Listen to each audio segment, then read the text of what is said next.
How's everybody today? Pete here at Spawn Fly Fish, and just want to say thank you for being patient while I get all those pink flies out of my system. And so today we're going the other end of the spectrum here. No pink in this fly, but lots of fun. So grab your vise, grab your tools, let's get after it. In the vise today, we do have the Ahrex FW555, which is their little jig hook. And then for the bead, I've got the Hareline slotted tungsten bead, and of course metallic purple. This one 3/16. And then I've got 5 wraps of 0.025 lead-free wire in the back of that, so I can lock all that down and not worry about that bead moving at all. Got a little 6/0 purple thread, and yes, 140 would be epic. And for those of you who have watched me tie for a while here, there's a fly I've got called the Wiggle Leech. It's got some shaggy dub in there, lots of movement, and fish love it. Also carried by Fulling Mill or produced by Fulling Mill. We do sell those here in the shop, but this is a play on that bug. So this is the Wiggle Wog, and why not get right into it? This is why. So again, playing off the success of these Polliwog tails. Sometimes you just need a more violent tail kick than some shredded latex or whatever. This is one way to make sure this is a pronounced kick off of the both drop and while you're stripping this fly. And this tail, again, this is a Spawn product, but it is deadly. So we're going to use a portion of this tail that's just slightly longer than the hook. Nothing crazy. Again, just playing off the exaggerated kick and motion that this tail will provide once it's fully saturated. So just going to tie back down to where I gave myself that little indicator, which is right at the very end of where the flat portion of the shank ends. Now I'm going to trim this out. I'm just going to sort of lay it down so that, again, this material will end up butting up against the last portion of those weighted wire wraps. All for the sake of that clean underbody, but also making sure that we don't infringe on that hook gap. That hook gap is very key to the success of this fly. Not a lot going on as far as tying this thing, but this part here seems to give people trouble. I'm going to make a thread loop. That part you've all got down. And let me just 3 times around with my thread, and it creates a little knot that I will now bring to the shank itself. Come back one more time, and now that little knot's not moving. Can't go forward, and I don't have to worry about anything shifting on the loop itself.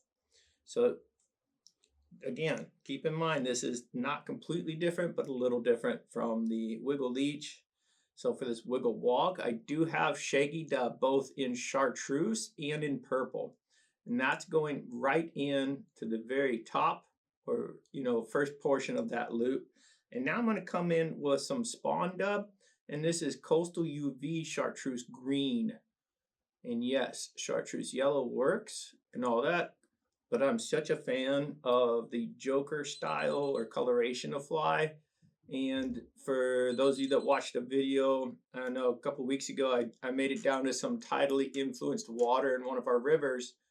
And the color of fly was secondary. That wasn't the important part. This bead right here, the weight was everything. And so these fish were on the bottom in these, little slightly deeper pools away from all that direct sunlight and all that good stuff. It was a cloudy day. It was raining the whole time. And so they were willing to eat. There's some off-colored effect to that water. However, I tossed this into a likely spot, and I'm talking instantaneous, just pounded on it. And so it just goes to show you, if you're fishing above where the fish are holding, a lot of times that's not going to be enough. Get down to their level. So there you have it. Now I've got this unruly brush sort of inside of this loop, and let's start wrapping this bad boy. So now you're going to see it's going to drape that Shaggy dub right over the Polliwog. So it's movement on top of movement. And I don't know about you, not many fish out there that can resist all that goodness. And then it's got secondary, but it's got the right colors too. So especially on a rainy day, for some reason, this color combo really pops. And boy, those fish find it in a hurry. So there we have it. We've got all that loop now wrapped. I'm just going to bring that final wrap up and tie it off of our thread loop. Couple wraps there. We'll bring that thread back and really get it tied down so that it can't undo itself at all. Cut that out like so. And now let's get our brush involved one more time and really splay out all that shaggy dub. Make sure we don't have any trapped fibers in our spawn dub. And look at that. Bushy, wiggly, a lot of movement here. And of course, I'm a huge fan of that. Trying to get some of these fibers out of the way for you. I don't usually tie this fly with the streamer head on the Stomfo, but for you guys at home watching on camera, it makes it a lot easier. All right, one final element here. We've got some Schlappen, just regular old Schlappen from Hareline in purple. I have given myself a clean little spot here at the tip for a tie-in, and just going to get that in with about 5 wraps, and then I will trim out this little tip portion that we just don't need in there, like so. If you want to get really cute, now's the time. Make sure all those little fibers are out of the way. And then just a couple more wraps here right behind that bead. Make sure everything's solid. And at this point, we're just going to start training these fibers of the Schlappen so that they want to go back. And once everybody's starting to play nice, just go ahead and wrap. We're going to go for 2 wraps here. There's one, and this will be our second full wrap. And so as we come up to the top, I'm going to start creating that clean V between the fibers and the quill. And once you've got that separated, go ahead and fill that in with the thread, and look how nice and clean that ties off. One in front. Now I'm just going to cut that quill out like yahtzee, nothing to it. And this is where a little comb comes in.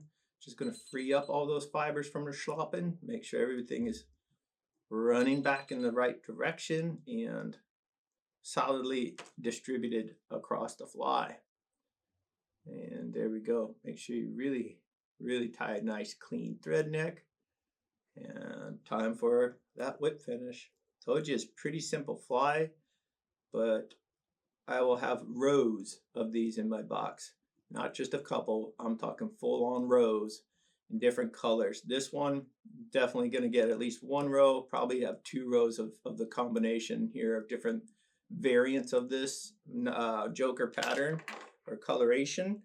But outside of that, I do like a peach and white combo with an orange bead. So there you have it. You want to know what's in the fly box right now. That's it. Pretty simple. For the most part, a lot of these fish, you know, they're not seeing the chum fry anymore, all that good stuff. So, you know, this is when we switch over. It just so happens we've got low water, so it makes it pretty technical, but that's all right. It makes us better on the water, I think. If every day were easy, we'd all be fishing.